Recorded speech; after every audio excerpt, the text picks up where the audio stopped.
Hey everybody, I'm Sierra. And I'm Ben. And welcome back to another episode of The Unsolved Couple, where every week Ben and I recap one of your original gateway drugs into true crime. Unsolved Mysteries.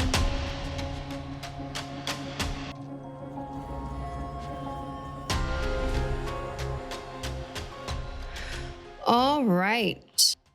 We're here. We're here. We're in it. We did it.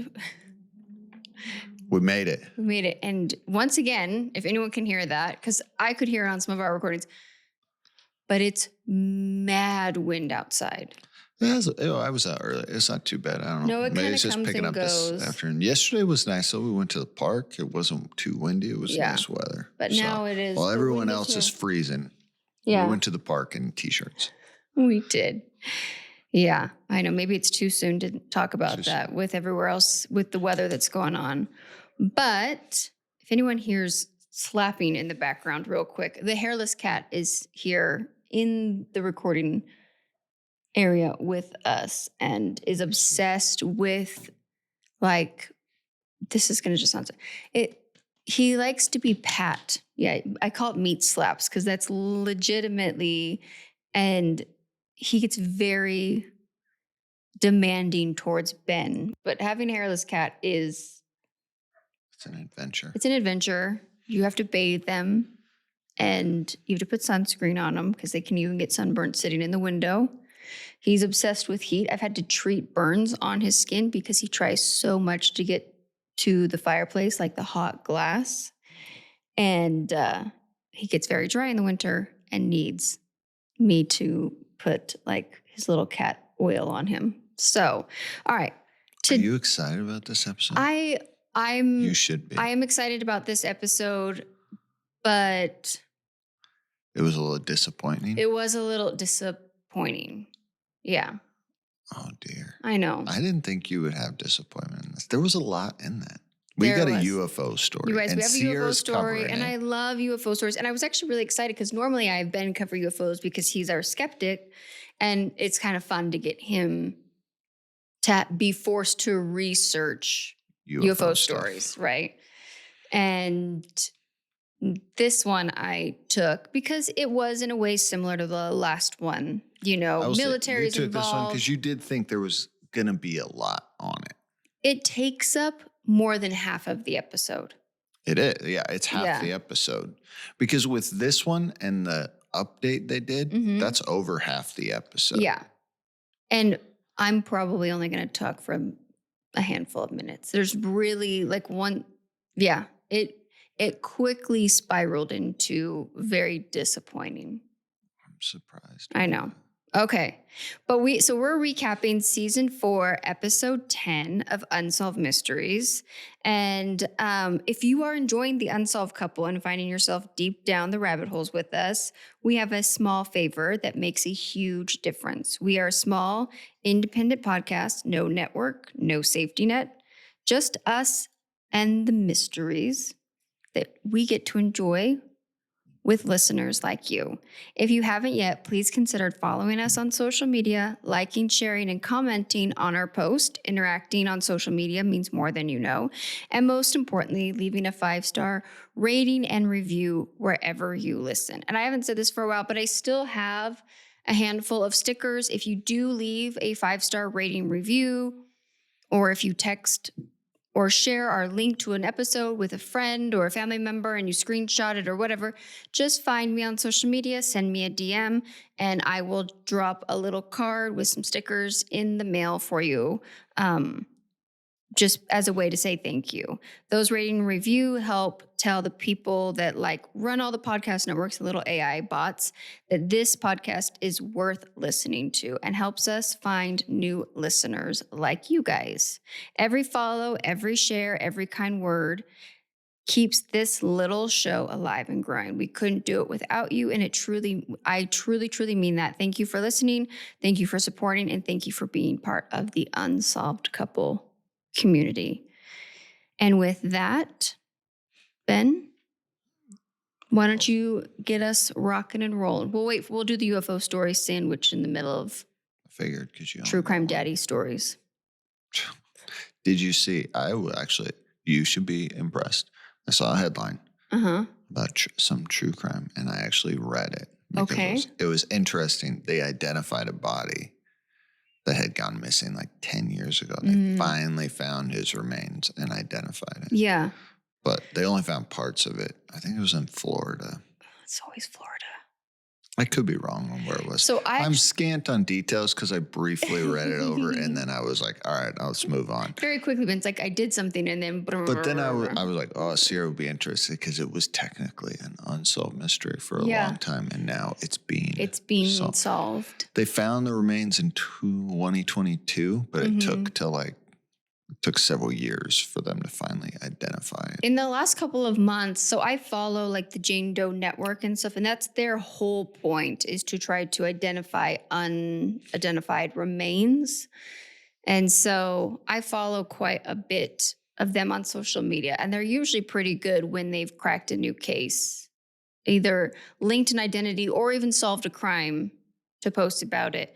And it's happening more and more thanks to the familiar DNA sort of availability out there. They're a great organization. So I'm not sure which one you're talking about, but I am proud of you for being just slightly intrigued enough. I find some of these stories that people go missing literally in a blink of an eye terrifying and fascinating. And sometimes just identifying them sometimes it's turned out that crazy freak accidents to this day still happen. Yeah. Where it's not the Occam razor where the most likely scenario is. Yeah. And it's terrifying to think of what can happen in those situations. But speaking of that, what do you have for us? All right. I got the story of Rock Creek, Ohio, late 60s. Was being terrorized by a gang called the Rock Creek Gang. All right. They kind of showed it as like a motorcycle gang, but then maybe not. They don't really explain what this Rock Creek Gang is, but it's a bunch of... The reenactment looks like Bebop and Diddy, not P. Diddy, but what's the two guys from... Bebop and Rocksteady? Bebop and Rocksteady in human form. Yeah. That is exactly... Like they're throwing things at people as they walk down the street. Motorcycle chains, cut off t-shirts, crazy hair, crop tops for days, which can we bring back crop tops for men? Because... No, that is terrible. Whenever I see it on the reenactment, I think it's incredible. It's terrible. But in the late 60s, they were terrorizing this town. They were threatening people and they were committing crimes, and it was all out of sorts. And at that time, the tiny little town of Rock Creek, Ohio, which I looked up, it still is a tiny little place, was just overseen by the sheriff's department there. And they didn't really have the resources and the time to always be patrolling and kind of keep checks on this gang. So the town came together and they were able to start their own police department. I mean, I'm guessing through legislation and all that this funding. It wasn't like citizens getting together. No, they had a legitimate police department where then they were able to hire police officers and hire a police chief. When I first heard that, I was like, ooh, that can quickly get out of control when you've got citizens coming together to try to form and do their own law enforcement. But no, this was a legitimate, they must have found the sources and the funds. And these were sworn officers. Yeah, so the first two police chiefs, they just resigned because the minute they take the job and promise to do something about this gang and their criminology is they get threatened. And to the point where they're just like, nah, I'm out. It ain't worth it. But Mr. Robert Hamrick, he takes the job in July of 1969. And he says, listen, I'm not going to be intimidated and I'm going to help get rid of these guys. So he starts patrolling and instantly he does start getting harassed. They would stop in front of his house and scream and hoot and holler and do donuts or whatever they would do, to the point where he would leave his house, get in his cruiser and try to like chase these guys off. So they were investigating an abandoned building on the outskirts of town, and they go in and sure enough, there is a nice sports car. And so they say, and they run it, it's stolen. So they think, all right, this is probably the Rock Creek gang. So they bug the place, and then in the reenactment, the chief of police hangs out in this barn that this stolen vehicle's in and waits.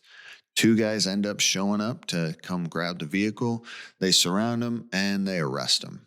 And they believe these 2 individuals to be part of the Rock Creek gang. So they get released on bail.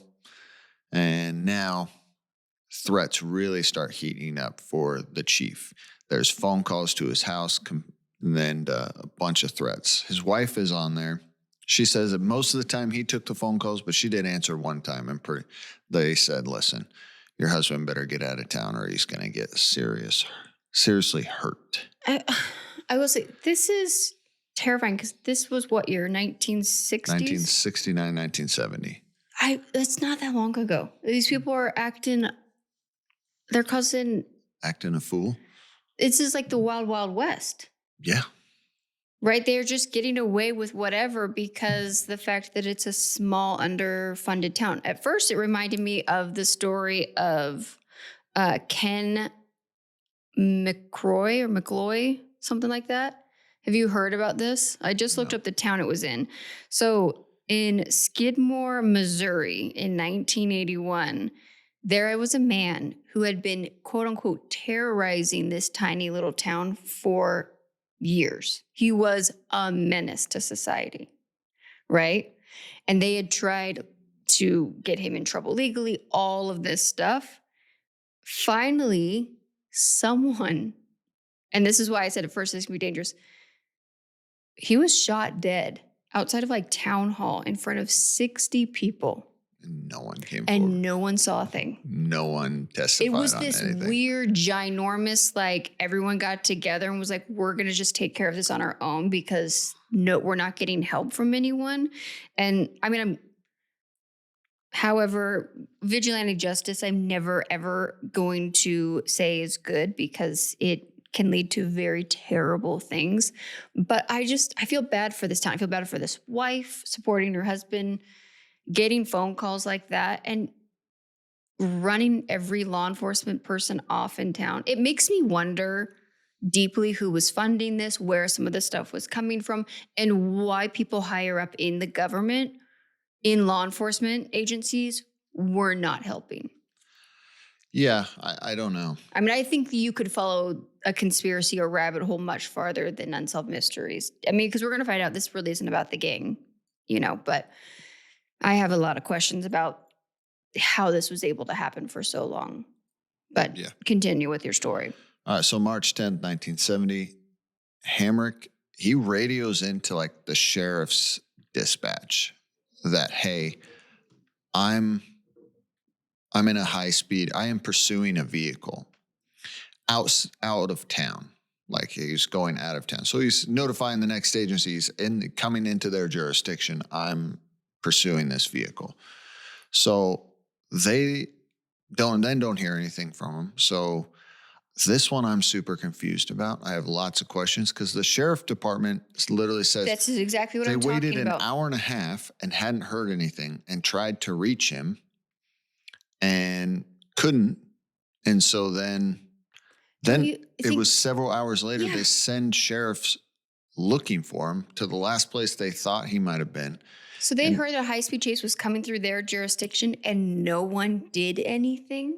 I don't understand why there wasn't more communication or attempt of communication. But maybe there was and we're just not getting all of it. But the time frame to me almost showcases that there was little to no care in the world what was happening. So finally, 4 hours later, his vehicle was discovered on like a remote road just outside of Rock Creek. So they discover this vehicle and he is inside and very badly wounded. He's still breathing, he's still alive, but he's unconscious.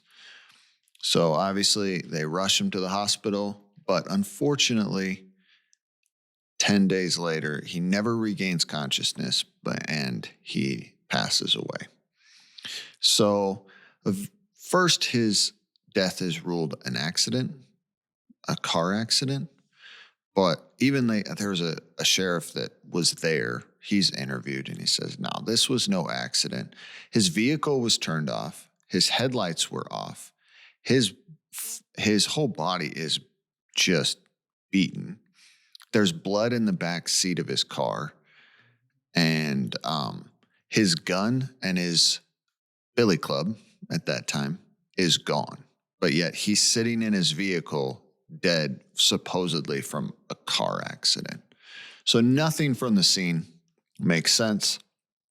And so, like I said, and I think, yeah, and the car itself, it was definitely smashed, but not crazy where it should have been so severe. No, that it wasn't he like this was died. wrapped around a tree or something. Yeah. The injuries within him are not matching the condition of the vehicle. Yeah. So they do say like the car that he was chasing, which I guess he did put a description of it, was found at a gas station a little while later. They don't say exactly when. And supposedly someone from the gang, this Rock Creek gang, worked at this gas station. And then the lady that owned the car said she had brought it in for some maintenance. It was clean. And they told her that they were going to need to keep it overnight. And she was confused by that because I guess they don't say what she brought it in for, but it shouldn't have been having to be held overnight. And now there's damage to the car and it's covered in mud. So all of that is confusing, which, suspicious, I guess you should say. So, technically like I said, his death was ruled an accident. So there's really not much of an investigation, but a lady does come forward. She speaks. She's speaking in the darkness. And she says, yeah, like I heard guys confessing that, we killed a cop. And they said that they set it all up. They made him crash. And then they pulled him out of his vehicle and beat him with his billy club. Based on the location, and this is just a random question, this would have been in the sheriff's department jurisdiction, correct? So they would have the ones. I actually looked it up. Okay, a likely scenario, if if an incident happens within jurisdictions, typically they would have taken the lead on things? You would think, yes. Okay. Because that's where I'm wanting to know is like how this was done so poorly. But again, if the sheriff's department had already maybe in cahoots in some way, shape, or form with this Rock Creek gang, because none of this sounds like an accident. Like the most basic detective could have looked at this and said that we need a few more questions asked before we get to it. So I guess I'm just trying to hypothetically think that who was actually leading the investigation, because if nothing was collected and nothing was done because it was just assumed to be an accident, that's a perfect way to set this up for future failure. Yeah. Yeah. And now we're talking about it 20 years later. Exactly. So what are you going to do? Yeah. It doesn't say who ran the investigation, but yes, I would assume that it would have been the sheriff's office. So anyways, this lady says that she'd heard this, that they had lured him out there. They pulled him out of his vehicle. They beat him and then put him back in the vehicle and took his gun and his billy club. So that's pretty much where Unsolved Mysteries leaves us. They interview his kids. He's got a daughter and a son and his wife. None of them believe that their dad died in an accident. And I think they're absolutely right on that. I don't think anyone believed that to be true. No, you don't get in a car accident, turn your vehicle off, your headlights, and the two things that you have as a police officer, your gun and your billy club. Yeah. And he would have had a radio missing. in his vehicle as well. But if I'm assuming if the power was off to the car, that would have not been able to be used. Yeah, I read in another thing, like the key was broken in the ignition. Oh, my goodness. But yeah. So yeah, nothing at the scene leads to being and that the sheriffs are aware that there's a car chase through the thing and don't check on you or follow up for several hours. Yeah. Yeah. Okay. anyways, that's where Unsolved Mysteries. All right. I'm worried leaves about us. this because there was no investigation done, no collection of evidence. Yeah, I mean, now we're being told this story 20 years later. Mm-hmm. So, all right. Ready for your update? Yeah. Still unsolved. I will say this, though. So, on the Ohio Attorney General's website, they have this case, and it is now ruled a homicide. Okay, so they've at least changed that. It is not considered an accident anymore. So they have the details of it. Even in the Ohio Attorney General's website, it says he was taken and beaten to death. Okay. They are acknowledging. They must have got an affidavit of some sort of whoever. Yeah. But there's nothing that says anyone is actively investigating this case. So, I mean, I guess it's good they're acknowledging and admitting that it is a homicide. So that's good. But as of right now, nothing has come forward. I went down rabbit holes of like message boards and stuff, Mm-hmm. but, and you got to think like anyone that was involved, even if they're in their 20s at 70 years old, that's 50 something years ago. They're in their 70s, 80s by now. Yeah. Still possible that people that are involved are still alive, but the chances of anything coming forth in this, it's pretty slim now. How did you get any information like what? Honestly, there's not a lot on this. This gang resolved, or is it still a problem in this community? Is this community still corrupt? Like when you try to look up this gang, the only information you're get on it is that they're tied to this murder. It is pretty. That's almost more scary to me. So there's not a ton on it because it is. I looked at it's a tiny little area on the north east part of Ohio by Lake Erie, not too far from Lake Erie. It's even now so I guess you probably just don't have a lot of eyes. And I'm going to guess this gang is not running that part of Ohio We anymore. don't know that. No one's talking about it. I don't. So you don't buy it? Now 50 something years later. It might not be run by that same gang, but I would not be surprised if the corruption in that community still runs super deep. I don't know. So it's too bad. Ugh. It's a sad story. That is a terrible story. All right. Well, my heart goes out to, I'm sure his wife has probably since passed away, but I'm sure if his kids are still around, my heart goes out to them. And it's a shame. They probably could, quote unquote, solve this case, even if they didn't have anyone to prosecute, because clearly somebody knows something and people are going to know who the names were of the men tied to this gang. Something should have been done right off the bat. 100%, yeah. And you would think, being the chief of police at the time, they would have dumped some resources into it. But sounds like that sheriff department had a lot to ask for, a lot of side eye towards that sheriff's department. So, okay. Real quick, just a personal plug for myself before I get into today's UFO story. I started a mini podcast. It's called Bite Me True Crime. And it is a short form podcast going over just a handful of the things that are trending or being talked about in the world of true crime. A lot of it is more what's happening in court cases, what's coming up in court cases, and what's making headlines, and especially popping off on social media. And it's a ton of fun. It's dropping every Friday unless there's a slow news week. But please, if you like true crime, search Bite Me and follow me on that. It's available wherever you get your podcasts as well. You're following it. Thank you. Yeah. So, okay. Belgian UFO. I will be honest with you. The moment I started watching this, I was surprised that I had never heard of this UFO experience before, because we're going to hear that more than 3,000 people reported sightings of UFOs over Belgium. Since 1989, thousands of people have reported mysterious lights and shapes in the skies over Brussels, Belgium.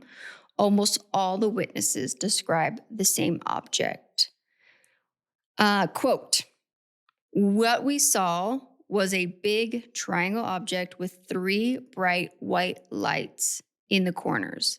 In the middle was flashing red light. It passed by, approached the roofs. Since it was flying so low, you could see the white lights, which formed an equilateral triangle. Okay, so we're going to go to find out that out of these thousands and thousands of people who report this, a handful of them are going to be law enforcement, a handful of them are going to be military, and then the vast other majority of people are going to be citizens living in this area. On top of that, international disclosure. I will butch 100% of these names because I don't speak German and I already have a hard time speaking English enough as it is. So bear with me. I love the way you speak English. All right.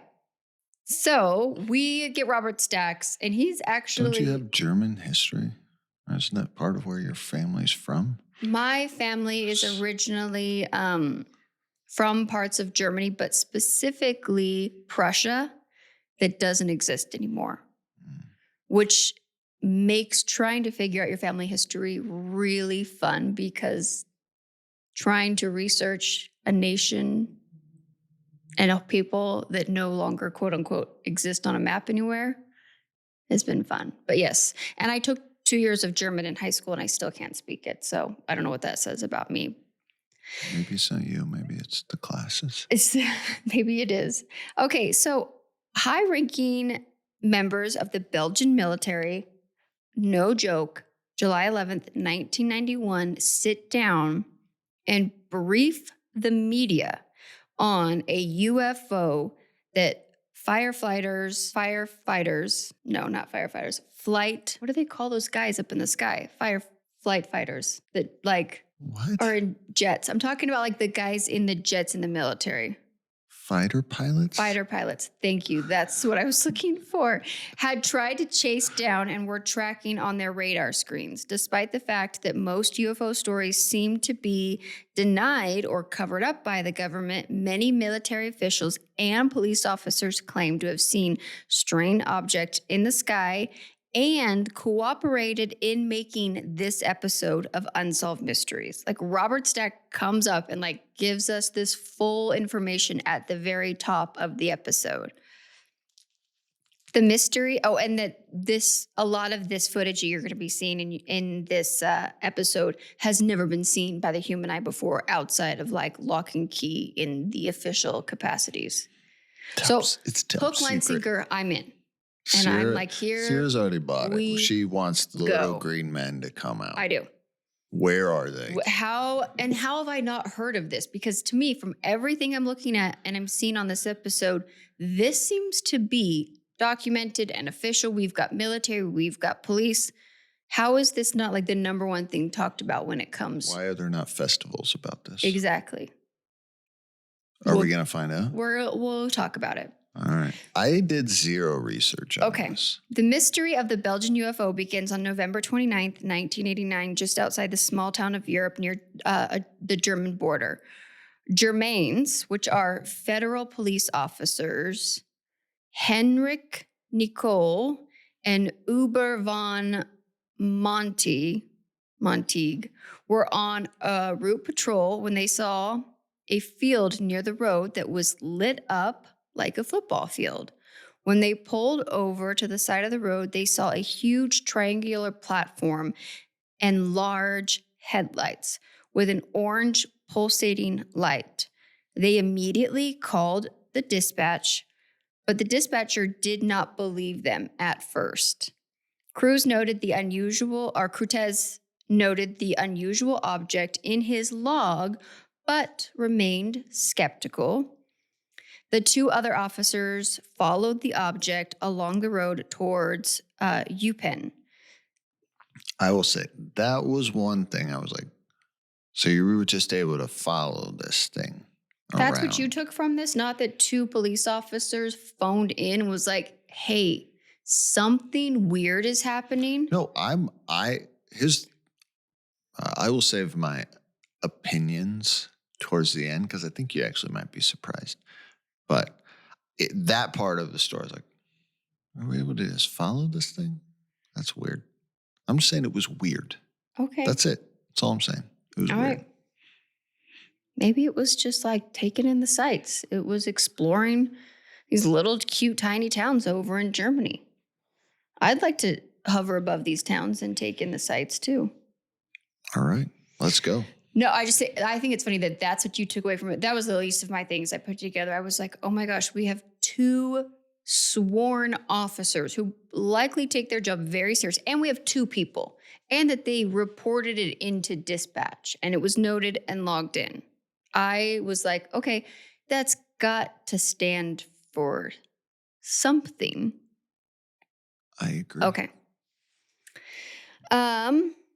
As they drove slowly, because it appeared that someone was in the object watching them. Moments later, the string lights flashed across Cortez's office in Eupen. He saw the object in the distance, but didn't know what it was. So we've got 2 officers in a car, and then we've got dispatch back at Eupen, who then sees something in the sky as well. The 2 officers continue to follow the object into the town of Eupen. The object then stopped and began to measure something on the ground. The 2 men watched the object for over 30 minutes. Then, out of nowhere, another spacecraft appeared and began rising into the sky. The other object was shaped the same as the other one. It soon flew away. Moments later, one of the officers saw the object again. This time was much closer. At that point, he believed the 2 men that had reported things in earlier. Okay, 6 minutes later, 2 other Germains, law enforcement, then this is federal law enforcement, encountered a similar object in a city a few miles north of Eupen. When the men saw the object, they were frightened and they thought that it was likely an American aircraft. And these men are interviewed on Unsolved Mysteries. Yeah. I mean, they're all vouching that this is what they saw. And they're even explaining what they saw. And they're all explaining the same thing. Yes. They're all describing the same thing. Yeah, they're all having similar experiences. Yeah. And even of the shape, the lights, the movements. Everything. Yeah. So a few minutes later, they watched the craft transform into a single beam of light and disappear. All 4 sightings occurred less than 20 miles and 1 hour of each other. 11 other law enforcement and over 100 private citizens came forward that same day describing the same object. Over the next few months, hundreds more witnesses came forward describing similar triangular objects, and in April of 1990, a man came forward with a photograph. He claimed that the object that many had seen in Belgium over the past few months. The photographs showed an object with a triangular shape and 3 lights. The remarkable images at the time was being analyzed by scientists in Belgium, and many believed that it is proof that Belgium is being invaded from the sky. And that's a direct quote from Unsolved Mysteries. March of 1990, 1 month before the new picture was taken, another wave of UFO sightings began. Dinner guests reported a strange series of lights in the sky near Brussels, 30 miles away. And a NATO tracking station found an unknown object at the same place where the dinner guests saw it. They were unable to identify what kind of aircraft was in the skies over Belgium that night. Now we get to what I even find at the time was likely the second most significant piece of information from this. 2 Belgian Air Force F-16s immediately set out to locate the object. They were able to locate it, but the object quickly darted out of range at high speeds. To the pilots, it appeared a cat and mouse game was afoot. The object went from 7,000 feet to 10,000 feet and then plummeting just down to 500 feet. It also accelerated to 990 knots, more than the speed of sound. This accelerated speed and descent would have killed a human pilot. Remarkably, even though the aircraft broke the sound barrier, nobody on the ground reported hearing a sonic boom. Despite the fact the UFOs have been seen by thousands of eyewitnesses, have been recorded by military, and the object has easily outrun military fighter jets, there are still skeptics. Interestingly, although there have been thousands of sightings in Belgium, there have only been a few in neighboring countries, and to this day, nobody has been able to explain what they dubbed the Belgium UFO wave. Okay, that's kind of, I mean, that is like a very condensed, but I didn't go over like each individual interview and everything like that, because like I said, this did take up a significant amount of the episode. Well, that was, I mean, if you really break it down, it was the only story they told was the police officers who saw that stuff that night, and then the F-16. And they interview a and few the locals, and the picture, they interview a few locals outside of like very beautiful buildings in the town square. Of the town square, yeah. Yeah, and ask them kind of what they saw and stuff like that. But that's kind of where Unsolved Mysteries leaves us. All right. Okay, you ready to get into update? Okay, technically unresolved, but this kind of falls apart pretty quickly in some ways. Some things are not explained, some things are. Okay. The photo of the black triangular object with 3 lights on the corners was released by an anonymous photographer. That is red flag number 1. Yippers. Released at the height of the wave, the photo was widely seen in newspapers and other sources. The photograph was examined by a number of sources, including NASA, the French National Center for Science Research, and the Belgian Royal Military Academy. None at the time could identify the object or any signs of forgery, which to me is almost scarier. Because we put a lot of stake into all of these people's opinions when they tell us something is real or not real, correct? I agree. That should be terrifying to everybody. But we should also have learned our lesson by now. And this is why. Okay, sorry. Finish this, and then I will go on. The biggest concern about the authenticity of this was due to the anonymous release. Somebody would have wanted to make money and profit. This was a huge find, and a real photographer would have been like, bomb diggity, heck yes, that was me. But again, for nearly 20 years, no one could figure out any signs of forgery. Okay. Yeah, so for more than 20 years, they could not prove or disprove. And so, I mean, in all honesty, it kind of became widely accepted that it was likely genuine because no one could prove otherwise. However, July 26, 2011, in an interview for Belgian TV channel RTL, a man named Patrick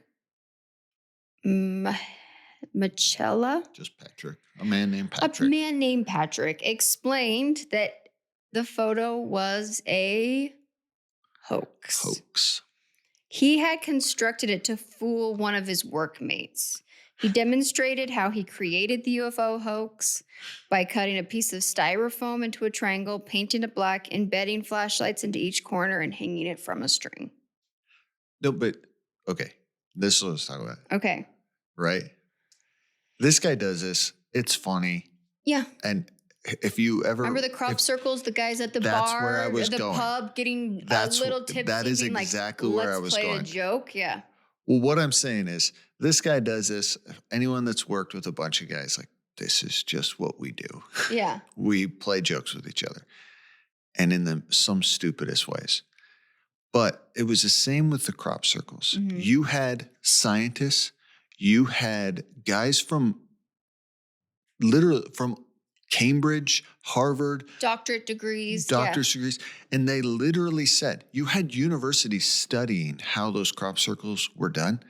And what did the experts say? We literally cannot reproduce this. So we do think this is not a hoax. And then two guys come forward, like, we just did it with some Wood string. rope and a piece of wood. Yeah. And this isn't, all I'm saying is that, yes, there are experts Mm-hmm. and we should trust them. But at the same time, Experts get things wrong. sometimes the most simplest thing is overlooked. Yeah. And that can play in both ways. Like, I'm thinking of probably the biggest one that has been said hoax and not hoax, hoax, not a hoax, is the original photo of the Loch Ness Monster. Yeah. That still to this day, like, cannot be determined either or. Some people say it is. Now it's too hard because it's too old. Yeah. It's so old. Mm-hmm. And at that time, this picture is just, the technology probably just wasn't there. I don't know. Yeah. I don't know. It's for someone like me who is less skeptical and genuinely wants things like this to be real. Photos to me, I always take with a grain of salt. And I will even tell you this. One of the first red flags I had about this story was the amount of people claiming to have seen it and we'll get into that next. So regarding the wave of eyewitness reports with the lack of photo evidence, concludes what you would call a, what did they list it as here? Kind of like a mass hysteria phenomenon. Well, so take what happened last year. Well, yeah. So I was actually going to bring it up. Remember last year, the drones on the East Coast? Is that what you're talking about? Yeah. Which I still don't know if we even have like exactly the drones in the sky. And at the same time, then there was a couple of air balloons that got shot down and like there was some weird things happening. But I do know that for the next several weeks, I have to take my daughter to and from ballet. And now we live right next to an airport and one of the biggest like Air Force bases. Yeah. So there is stuff in our skies all the time. And we have all these light ordinances restricting light. So our skies are very dark because we have the University of Arizona and Kitt Peak. We've got several huge observatories as well. Well, we have an observatory on these mountains south of us. Absolutely. So, but I noticed that over the next several weeks of driving my daughter to and from ballet at night in the middle of nowhere in the desert, I was paying way more attention to things in the sky that maybe I wouldn't have normally been looking, quote unquote, looking up. Does that make sense? Yeah. And so that's what he goes on to say. Basically, the wave of reports can be connected to that. You read a story in the paper that UFO was seen flying over your town a night or two ago, and you remember that while you were outside taking out the trash, maybe you noticed what you thought was a bright star or an airplane or even something a little odd, thought nothing of it at the time, but then something amazing happens, and this new story makes you realize that you must have been one of the people to see a UFO. And you might not necessarily make the connection immediately, but it's perfectly reasonable that a lot of people would do so over the next day or two.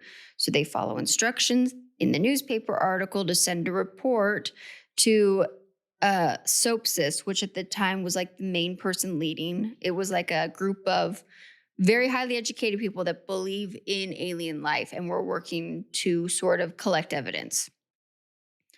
And so with so many articles over a period of years in small countries where it's no great surprise that these turns into thousands and thousands and thousands of reports, because you have aggressive, repeated solicitation and mass media. And every time they even did a retelling of the story, some people would claim to then have sightings. Yeah. And so was this simply a psychosocial phenomenon of which there was no evidence and only one questionable photographer? In totaling, by the end, 13,500 people claimed to have seen something that day. Or over, I will say this was over like several weeks or months that this was happening. And if that was the case, how many more things should have popped up than just a single photograph? And how's no one else in the other countries seeing it? there was a couple of reports from a few other smaller neighboring countries, but they, again, didn't make a big thing about it. And so I listened to a podcast, which I actually think you would love. It's called Skeptoid. And this guy's whole thing is to like have reasonable conversations around phenomenons and kind of point out the skeptic side of things, to kind of let's have an educated conversation and bring in the skeptic side. So this is right up your alley. Mm-hmm. And at the very end of his podcast, he says this. His name is Brian Dunning. And I listened to his episode. It was well done. I would recommend, if anyone enjoys the skeptic side of things and doesn't want to bury their head too much in the sand, like I like to sometimes, this is how he ends it. There were certainly many other sightings and reports over the course of about 2 years, but none as dramatic as those that I've just covered. And in my opinion, these best cases are not very dramatic at all. I'd love to think that there was something interesting and undiscovered in the skies above Belgium, but despite the ideologist's best efforts to weave a narrative proving just that, I can't find a compelling reason to suspect it might be true. So it leads to the question to me is, I guess I've walked away from this, that I think something was in the skies. And I would like to remind people, UFO doesn't always mean aliens. It literally stands for unidentified flying object. We do know, and even in modern times, what happened when what happened when we flew into Osama bin Laden? Do you remember that? Something, or was it bin Laden, or was it, who was the other bad guy from over there? Saddam Hussein. There was a crash of an American aircraft over there. So I've brought this up several times. Yeah. When we went to go get Osama bin Laden, we were using a helicopter that at that time was top secret and had a lot of technology that the world didn't know about. So I'm just pointing out where this was located at. Yeah. Is it possible that a handful of police officers in a quiet little area of Germany saw something? And because I think there was something in the sky that night. Here's the thing. I was going to say you're spread. I actually believe you. Yeah.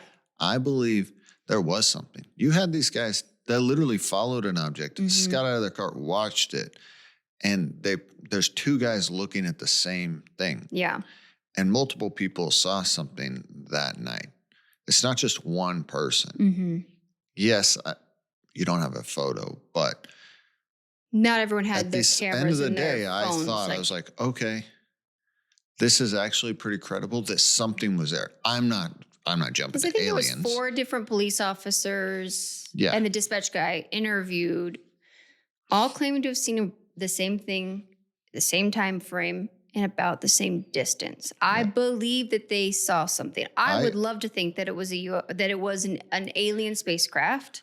However, I think, like Ben points out, there's a lot of things we could check off the list. And if it was something that, quote unquote, didn't exist yet, you over there, that's close. We got Russia, we got France, we've got American had connections over there. There's a lot of people that could have been flying things over there that night that are never going to come out and say, oh, yes. And that's my thing. I 100% believe they saw something. Yeah. They did see technically a UFO, an unidentified flying object. Yes. I don't think it was aliens, but I do think something was there. And then someone never came forward and was like, that was us. Yeah. That was us. Now, I will say, I also read, and I'm not a pilot. I do not understand radar technology by any way, shape, or form. And I didn't have the time to go deeply into this, but there is a theory that what they call angel something, angel flashes or whatever that can appear on radar that are like dramatic changes in air pressure that can make something that look like an object on radar that is flying quote unquote erratically and dropping and kind of going against what we have as far as quote unquote technology that could fly that fast, that quick. And like I pointed out, a human would die dropping from 10,000 feet to 500 feet in a matter of seconds. Like our bodies aren't designed to be able to withstand the forces inside that. So there is questions of environmental effects causing that on the radar. And that's this is the point I always try to make on that is something happens, something is there. But there might be an explanation. Golly, Both of us holy today are having a hard smokes. time with very simple words. And I can't explain it because I don't understand barometric pressure and all that stuff in the atmosphere and that. But there are really smart people out there that can say, oh yeah, like this can affect this and this can affect this. And you don't. So I'm like, so there might be an explanation. And so let's get smarter people. And let's bring in a bunch of people that might be able to look at all this stuff. We had smart people looking at certain things. You're right, absolutely. So I love going down a lot of these forums because I think most people feel like me in this world of unexplained phenomenons and specifically UFO phenomena. But there is a box people can put themselves in by refusing to believe any other theory than UFOs. And you can also put yourself in a box by saying science can answer every single thing and I'm going to refute anything that could potentially be extraterrestrial, right? I think most of us lie somewhere in the middle where we have to have some critical thinking and we have to have some potential ability to, if you are interested in something like this, a little open-minded and take everything with a grain of salt. I do not believe in the vastness of the multi-universes that exist. We are the only people with human intelligence and that they're likely civilizations far more advanced than we are. With that said, it's quote unquote the unknown. And I love thinking about the what ifs within the unknown. And so, I find it interesting that NASA has a picture and they can't say absolutely left, right, or center what it is. But then at the same time, I'm supposed to also believe them when they say something because it's scientifically backed in their opinion. I'm like, well, but you couldn't tell that a guy shoved some black styrofoam or put some lights in a styrofoam and took a picture of it. Yeah, and these experts, literally the smartest people, go out and try to recreate a crop circle and camp, but two drunk guys can do it with a rope and any of you guys, right? Yeah. It's hard because then you can't just dismiss everything they say. But yes, obviously. Here's the thing. Like I said, when I watch this and then I look, Robert Stack comes in and people are like, oh yeah, this is just mass hysteria. Yeah. Even being a skeptic, I was like, listen, you cannot just dismiss all of this by saying mass hysteria. Or just people all of a sudden jumping on the bandwagon. I'm like, no. I'm going to say someone saw something. That happens. Something happened there. Do I believe 13,000 people saw something? No, absolutely not. Do I think that mass hysteria attributed to a majority of those reports? As it went on longer? No, but did something happen? Did something fly? Absolutely. Yeah. But as the skeptic, I'm not willing to say, okay, well, then it must be aliens. I'm like, whoa, we got a lot of things to eliminate before we get to aliens. But do I believe those guys saw something that night and it was weird and it was unexplained to them at the time? Yeah, and even to this day, day, trust absolutely. the government hardly at anything when they say, don't look over here, nothing to see here. No, I do not believe you guys. So, and if the government comes out and says there's no such thing as UFO, that to me actually means there 100% is UFOs. I actually thought it was an interesting story. I was too. And I will say, I think the reason you and I hadn't really heard about it because of the fact that very quickly a lot of this got dismissed as far as mass hysteria and stuff. But like I said, I think the seed of truth is that uh, whoever those people were in that very first night saw and encountered something. What it was, I don't know. So technically, it was a UFO. Yeah. I- And I think that there's a lot of things even in our own world that we don't understand. And never stop asking questions is my thing. All right, Ben. What is story number 3? All right, this one, we'll probably be pretty quick about this one because this is just the disappearance, and he's wanted. A man by the name of Philip Breen, Breen. I kept thinking they were saying green, but it's not. It's Breen with a B. All right, Philip, he marries Kathleen Breen, and they get married in Detroit in 1988. Well, Philip is a very wealthy man.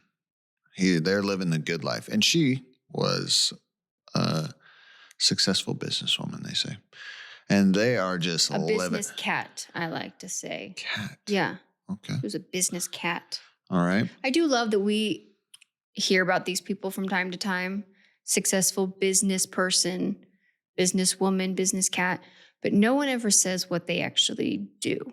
We don't know what she does, but he was the president of a mortgage company in Detroit, Michigan. Okay. And they're riding boats. They're driving Corvettes, got a big house. They are living They're the millionaires. dream life. Yeah, they're multimillionaires. I don't think they have any children. No. I come to find out he was married before with kids. Okay. So, but yeah, I mean, they're working hard and they're spending their money and they're having a good time. So he's the president of this mortgage company to the point where they say us that he's granted authority to buy mortgages for the firm. So he buys these mortgages for the firm, right? Which is a crazy amount of power because mortgage companies tend to not hold on to mortgages. So they might buy them, they'll hold them for a couple of weeks and then they sell them. Yeah, because we did both of our homes. Yeah, we did through a mortgage company, which then sold it right off the bat. If you ever buy a house, you will get a letter. Unless you go through, I mean, even Bank of America and Wells Fargo will sell their mortgages, but they hold the note for a while and then they sell it so it limits their liability on what they're holding. And then there's like 3 major companies that hold most of the liens in the world, but we could go down that rabbit hole. So he's doing this and they're living the good life.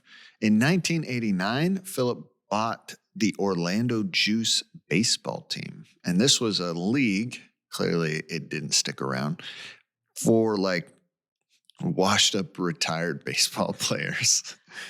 Okay, washed up is a little harsh. If you're not playing in the MLB anymore, you have washed up. Old guys who couldn't cut it in the MLB anymore, right? They'd aged out, but still wanted to play. We don't age out. I mean, you can play baseball as long as you can play it. Oh, yeah. I guess that is true. There are guys still in the league that are 40. Well, I mean, Justin Verlander's like 42 years old. We just saw the NFL try to basically redo this. Who did they bring back? They brought some like grandpa back. Oh, the Colts brought back Phillip Rivers. I don't want to talk about that. I felt bad because I don't even watch sports. I don't do sporty things. I was rooting for that guy. I was like, here we go. We are going to have a Rudy movie made after this guy. And he very quickly proved why when you get to a certain age, you retire from sports. You can't compete against 21-year-olds anymore. All right. So he buys this baseball team for $700,000, but guess what? It doesn't do well. It's costing him money to the point where within a year or two, he's already have to dump like $2 million into this thing. Okay. So they own a vacation home in Florida. And they're on vacation in Florida, like late December, early January. They're there for a couple weeks. And things start unraveling. Turns out, while they're on vacation in Florida, his employees at the mortgage company in Detroit start finding out that they'd been purchasing loans from non-existing companies. So they're buying these loans from companies that don't exist. I'll be honest, I work in this industry to an extent, and I still do not understand how he did this. Again, I've said this before. You work in it in 2025. The restrictions Yeah. and the rules and how this. All the paperwork you have to sign when you buy a Yes, house but- is because of men like this. So this is almost 30 years ago, 25 Yeah. years ago. Like, it is not the same today as it was in 1989. I mean, it's trying to compare I know, apples but and I even oranges. like very quickly, my brain melts when I start to even try to think of Ponzi schemes because I'm not smart enough to ever pull anything like this off. Yeah. So on January 5th, 1990, they get back from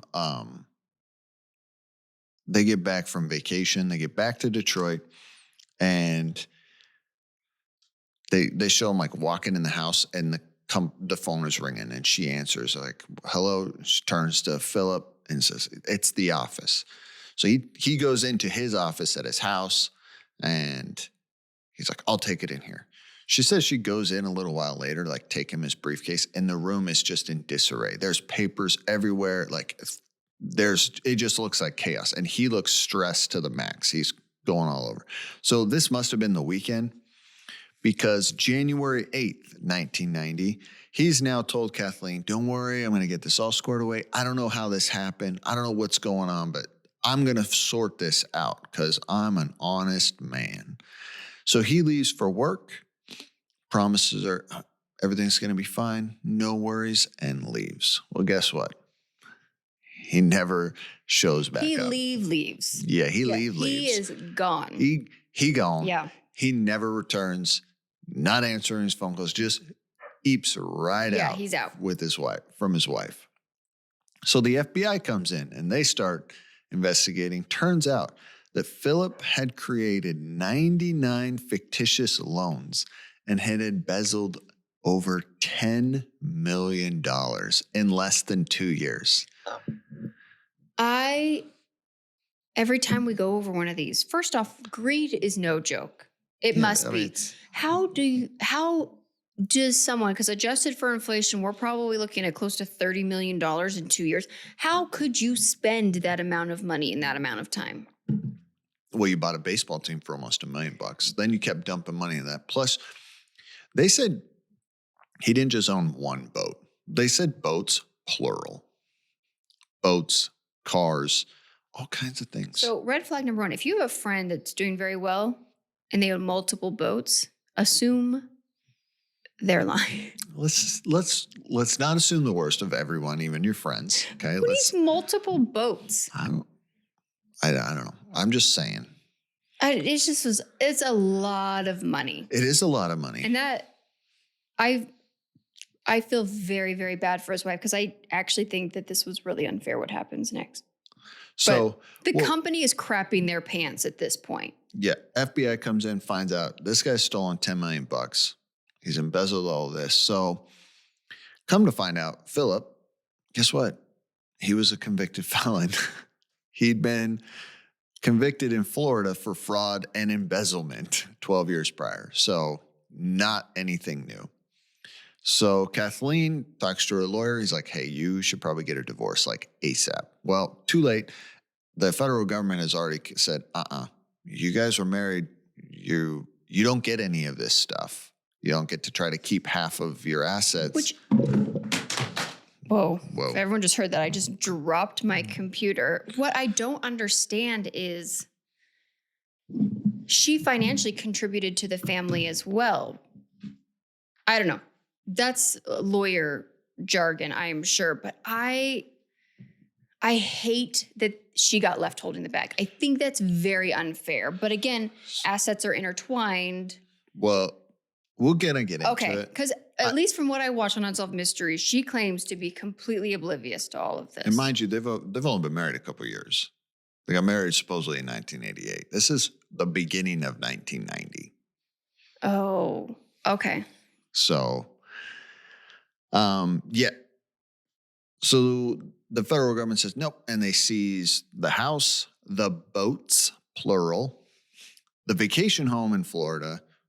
They show a Corvette getting put on a tow truck. So she's got to sell the house. When the government seizes all of this, do they sell it at auction?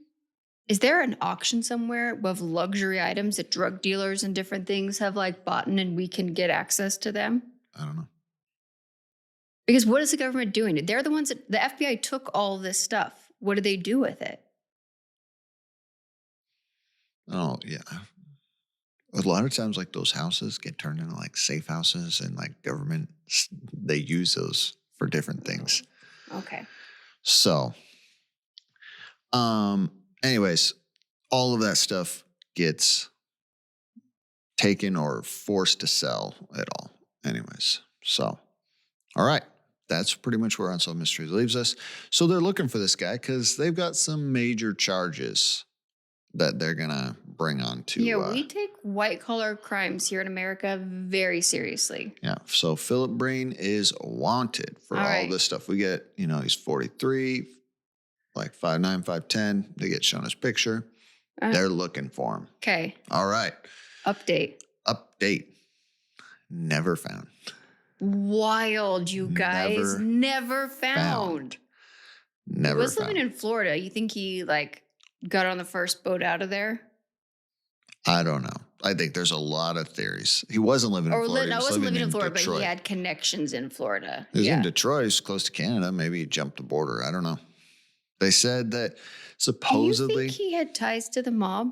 I do think so. So, because that makes more sense as to who he was, quote unquote, buying fake loans from. Yeah. Yeah. So I got on I went on some message board because same thing on this one. Not a lot. I got on, there's that, that sitcom online. Mm-hmm. Yeah, right. Take this with a grain of salt. Supposedly his Kathleen wife and his daughter had posted in there. His daughter said, there's a ton that they didn't tell, which makes me think there's a ton that they didn't tell about him, his ties to people. Got it. And there's a ton they didn't tell about her stepmom. Oh, okay. And she got on and was like, they didn't do all this. And the daughter even said, the stepmom, made sure we weren't on Unsolved Mysteries. Really? Okay. Take this with a grain of salt. Anyone can post this stuff. Daughter, I'm going to get on the sitcom messenger. If she wants to come on. This was over 10 years I know, ago. but I'll give her a platform. She can tell us anything she wants to. She didn't go into detail, so okay, I'll give her that. I'll give her the opportunity to go into detail. So the wife at the time had gone on and also said there was a lot of stuff, not that everyone was trying to make her out to be the bad guy, but she had nothing. I don't know. I have no clue.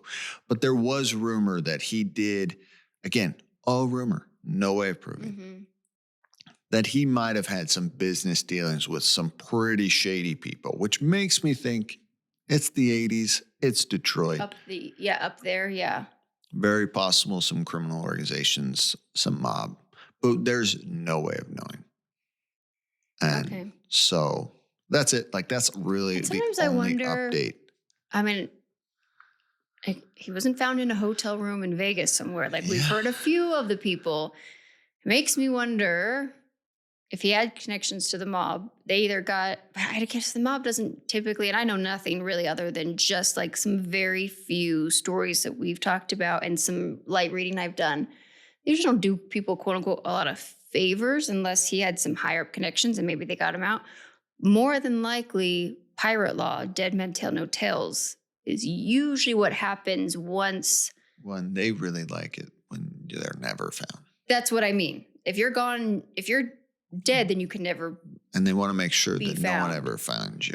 Yeah. Because then there's no investigation. Yeah. So it's not like they usually squirrel you away to Europe at a yacht somewhere. And it's okay, live your life of luxury over here. Thanks for your help. It's no. Yeah, they just cut all messed ties up to and you this. got in trouble. So now we're going to make sure you have no ability to ever be found or speak. Yeah. All of that is thrown out. That's just speculation on our part and a few people online. the daughters said that he was officially declared dead in 1997. Yeah. They filed and all that. Yeah. But he's never popped up. I don't think anyone actually believes he's still alive. Yeah. But he's never shown his face. And I'm going to guess now no one's looking for him because I'm going to guess the statute of limitations has run out. So, Yeah. So it's not like any law enforcement agency's looking for him anymore. Probably not. So okay. Well, that's probably why now you don't have a bunch of random baseball teams filled with old baseball players. Yeah. Because I was expecting when we were watching this for you to be like, oh, I've heard of this league, or this is a small sort of weird like thing, but it didn't, I don't think it took off anywhere. Mm-hmm. No. Okay. All right, guys. Well, that is our recap of season 4, episode 10. And for those of you who don't care for chitty chat, feel free to exit stage right. And for you that do enjoy silly question time with Ben, here is your question. What was one of your favorite commercials as a kid? Or a commercial that like made you really want to buy or have something? I don't know if I can't think of any specific one. Okay. But you know what they don't do commercials for anymore? What? Just toys. Like action figures. I was a big action figure kind of. Yeah. I loved Teenage Mutant Ninja Turtles. Mm-hmm. And I had a box full of Teenage Mutant Ninja Turtles. And when you watched cartoons and that, they did. Remember, they would literally like have commercials of like guys playing. Yeah, and then they'd have to even put like a little description down below, like dramatic effect. I can't even remember because there used to be something because I watched. So for me, it was like Barbies and things like that, right? Yeah. And it would like show the kids playing with them. And then it would almost be like something larger than life that really couldn't happen. The Barbie can fly or the Barbie can do this. And it would be like, not a real da-da-da-da-da. Yeah, because like I had the blimp. Yeah. And like they had a commercial for that, you know? I didn't do that. It was awesome. Yeah. And they just don't do that anymore. But I'll tell you, we don't really watch TV. So maybe I just don't see it. Yeah. But yeah, so I don't know if I can think of any specific. So I remember commercial. There was a couple during Nickelodeon, for sure. There was a couple of like as seen on TV, but it wasn't like the cheesy like nighttime ones you would see. They were shorter commercials, and there was one of like this sticky substance you could put on the end of like a straw and blow it up, and it like made a bubble. I really wanted that stuff, but my mom would never buy it for me. I think most of the stuff on like the as seen on TV, those commercials that geared towards children were epic and really cool. But that is one I remember. And then there was another commercial, and I never had this. I think it was a Breyer or Dreyer's like ice cream cake. And it showed like it was like a Grey Poupon luxury style commercial of like this silver slicing through what layers it would look like crispy chocolate and ice cream, and it was all like wavy and very pretty and fancy looking. I remember wanting to have that so much as a child, and I never did. And I can 100% guarantee you that it looked nothing like the commercial probably did, and it probably didn't taste very good, but I really, really, really wanted that. And then the other thing, the Skippo commercials, I remember those because that was like my whole thing. And then the commercial for,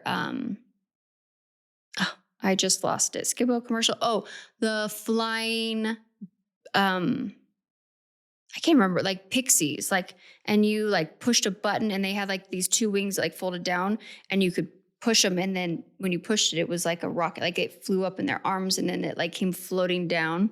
I have no idea what you're talking about. Yeah, see, these were all very girly things, but yeah. The 90s commercials were epic. The commercials was the whole advertising marketing world. Like now companies market.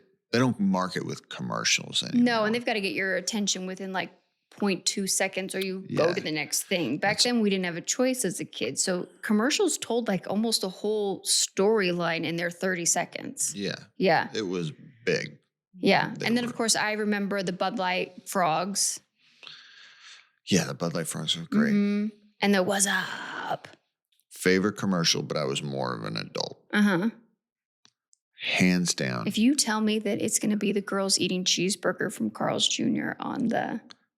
That is not what I was going to say. 100%. That's not what I was going to say. Those commercials were epic. But the hot girls eating cheeseburgers on like muscle cars. Do you remember those Carl's Jr. commercials? Yes. Oh. But what commercial I was going to say, you hated them. I loved them. Oh, the funniest one. I know exactly which one you're talking about. I think it was Geico, but it was the camel. Hump day. When he was walking through. And we have a brother-in-law named Mike, because there was a Mike in there, wasn't it? Mike. And so when you and Mike would get together, you two bumbling idiots would do that commercial with each other. Do you remember you and Mike doing that? Yes, I would be like, Mike. Yeah. Those commercials to this day still crack me up. They're so funny. But yeah. Okay. Love those commercials. Yeah, let us know out there. I am sure as people filter into our DMs and stuff and tell us about their favorite like 90s and 2000s commercials, we're going to be like, oh, and have like amazing nostalgic memories. There was some really good ones. Yeah. Like the Simpsons Butterfinger ones. Those ones are good. Oh yeah. And I wasn't even allowed to watch The Simpsons, and I knew that I didn't even like Simpsons, but yeah. Were you allowed to watch The Simpsons as a kid? Would you think your parent, I guess Ben is the youngest of 7. That's the problem, is by the time I came around, my parents had pretty much checked out. So Ben got like the checked out parents. I'm the oldest of 4. So I got the most parents who were out of control in the restrictions. Yep. So we were raised very differently in the weirdest ways. But I was not, absolutely not, was not allowed to watch The Simpsons or Ren and Stimpy. I never liked The Simpsons, but I liked their Halloween ones. They always did really good. I'll be honest, I don't think I've ever even seen a single episode of The Simpsons. Yeah, you should. But then as a teenager, I loved South Park. So good. All right, guys, that is our episode. Please make sure to join us next week when Ben and I recap another episode of Unsolved Mysteries. Bye.